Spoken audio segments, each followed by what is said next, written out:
Welcome to the athlete's secret weapon. Before we get into this, understand something most athletes miss. Your performance isn't just physical, and it's not just mental. It's all connected. The way you think, the way your body responds, the way you handle pressure, your breathing, your awareness, it all works together. And when that connection is off, you feel it. But when it's aligned, everything slows down. Everything feels clear, and you start playing at a different level. You play in flow. That's what we're training here. Not just your mind, but your mind, your body, and your connection to something bigger than the moment in front of you. You ever feel the stadium sound go distant, your chest tightens, and suddenly the play you practiced 100 times becomes impossible? That split second where time compresses and your head starts arguing with your body, that's where most athletes lose the moment. This episode is for that moment. Section 1. What's actually happening when you choke? Let me call it out for you so you know it when you feel it. You tell yourself things like, stay calm, don't miss, or make the perfect read, and your body hears those as pressure signals. You start overthinking mechanics, your shoulders climb, your breath shortens, and your nervous system shifts into defense. That leads to two things. Motor interference, your practiced movement gets overwritten by conscious control, and rumination, where your brain replays the mistake so it becomes the next mistake. Exactly. What most athletes name as confidence or nerves is a mislabel. The root is a disrupted mind-body link under stress. The motor program you trained is intact, but it's not being accessed cleanly because your physiology is in a different state. Breathing patterns change, heart rate shifts, and your attention gets stuck in the past or the future instead of the next action. I remember being in the fourth quarter, 2 points down, and suddenly I'm doubting every cue my coach drilled. I could feel my hands go heavy. I wasn't nervous in the butterflies way. I felt like my body had its own fear, and my head was trying to micromanage to fix it. It didn't help. I just kept getting worse. That's the anatomy of a spiral. And here's the reframe I want you to keep. It's not just talent, effort, or mental toughness alone. It's a practiced link between intent and movement that collapses under pressure, unless you train the link itself. The nervous system is the gatekeeper. If we can shift physiology in a compact, reliable way, we can prime motor output without overthinking. Section 2. The tool. Today, we're teaching the 10-second intent anchor.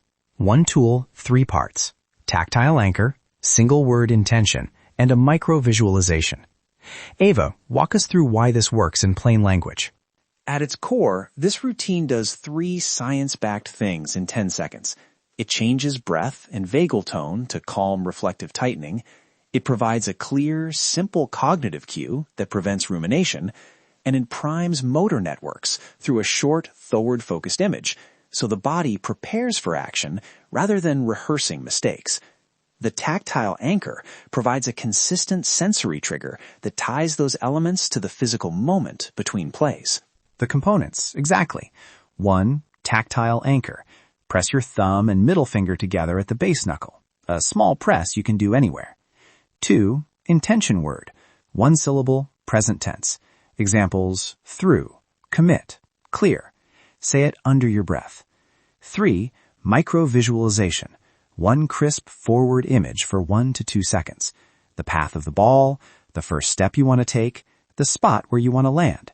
Put them together and you have a 10-second sequence that resets physiology and primes action. Okay, here's the exact script we teach athletes.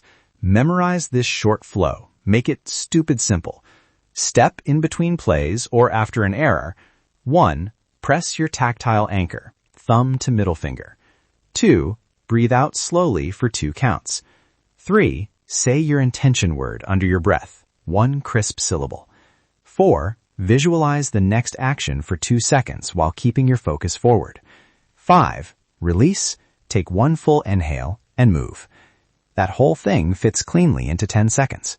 Sounds small, but the first time I did it in practice, my shoulders unclenched.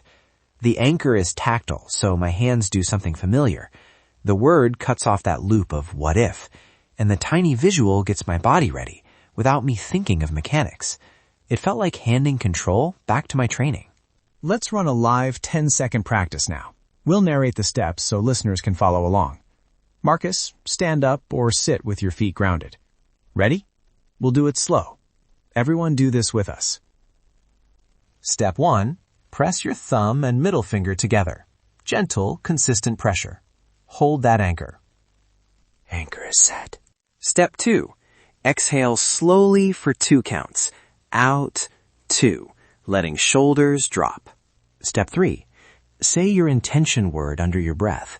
Through, commit, clear. Pick one and whisper it now. Commit. Step 4.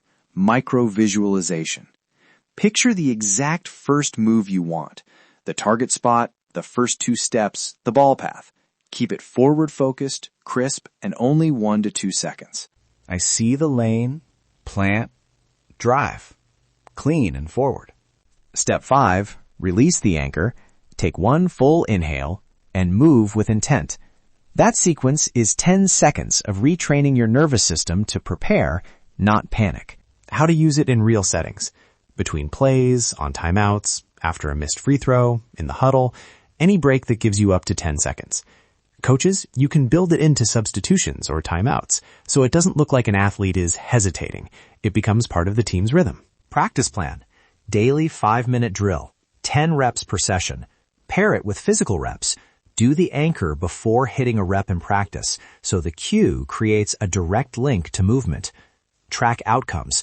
Note if your reaction time improves, how often you execute the intended first action, and whether error spirals shorten.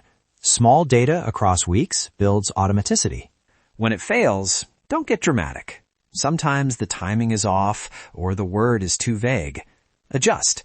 Shorten the visualization, try a different intention word, or check the anchor pressure. It takes reps.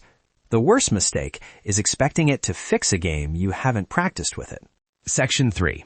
Paint the future and ownership. Imagine being the one coaches trust when clutch time comes. Calm under pressure, moving like practice, making clean reads. That's the identity shift this builds, from athlete who happens to athlete who shows up. But ownership matters. Nobody can do this for you. It's trainable, but only if you train it. If you commit to measured practice, a simple log, and small adjustments, you'll see progress. Expect incremental wins, shorter spirals, fewer mechanical overcorrections, quicker return to play after mistakes. Celebrate those wins and keep the habit visible in training. And remember, the anchor isn't a magic fix. It's a tool that gives your training a reliable bridge into the moment. When you put the reps in, you'll notice teammates and coaches start expecting you in big moments because you're there. Before we close, 2 quick troubleshooting tips. 1, if the anchor creates self-consciousness in-game, integrate it into obvious team rituals so it looks intentional. 2, if your intention word starts to feel hollow, switch it and refresh the sensory pair, new tactile cue, or a slightly different visualization. Ownership plus close. This is on you. Start small. Track the reps, make it part of practice and your team's routine. Over time, that 10-second bridge becomes the default, and you stop letting one moment define you. Let's get to work. If this podcast hit for you, don't just listen and move on. Own it. Because this isn't just about what you know, it's about how you show up. Your mind, your body, your habits, your awareness, it's all connected, and it's all your responsibility. And when you start taking ownership of that connection, that's when things change. That's when you are free to play your best. That's when you become the elite athlete you are. Have fun, play hard, and we'll see you next time.